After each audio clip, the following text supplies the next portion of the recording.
अरे तू तू असं का बोलतोयस? आणि मी असं का करेन?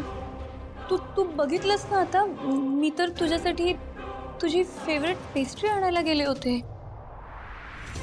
ओके जानू, एक गोष्ट मला तुझ्यापाशी कन्फेस करायची आहे. काय जयंत?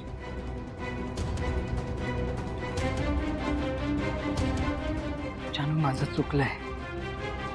तू माझ्यासाठी त्या ग्लासमध्ये दूध घेऊन आलीस, पण मी ते प्यायलोच नाही. I don't know why. मला असं का वाटत होतं की सकाळपासून तुझ्या डोक्यात काहीतरी चाललंय, काहीतरी वेगळंच चाललंय. मला अशी भीती वाटत होती की तू मला सोडून कुठेतरी बाहेर जाशील. आय डोंट नो व्हाय मी असा का विचार करत होतो. पण तुला असं का वाटत होतं जयंत? म्हणजे मी असं का करेन ना?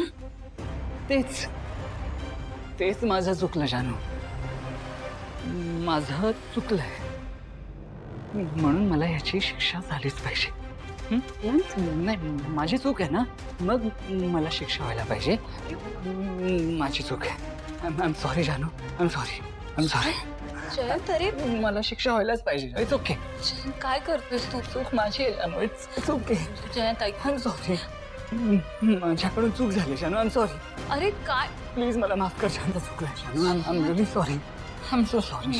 जयंत थांब. बस बस जयंत बस. बस जयंत. हे बघ, आता आपल्यात सगळं छान सुरू आहे ना, मग ह्या शिक्षा वगैरे नको आणूस ना आपल्यात. जानू, जयंत अरे ऐक ना माझं.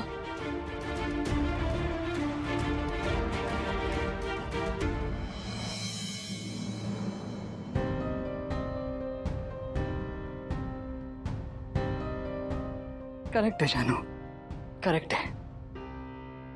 आता आपल्या दोघांमध्ये फक्त प्रेम असणार. आणि आता तू आणलेली जी पेस्ट्री आहे ना, ते आपण दोघेही मिळून खाऊ. अँड आय प्रॉमिस यू यापुढे मी कधीच तुझ्यावर डाऊट घेणार नाही. आणि जर का कधी घेतला तर आता जसं सगळं सांगून टाकलंय ना, तसं मी सांगून टाकेन. I promise you. खरंच मी तुला प्रॉमिस करतो. हे माझ्या स्वीट बायकोच्या नवऱ्याचं प्रॉमिस आहे. एकदम पक्का प्रॉमिस. माझा गुणी नवरा ग तो. बरं, मी आता पटकन आपल्यासाठी पेस्ट्री सर्व करते.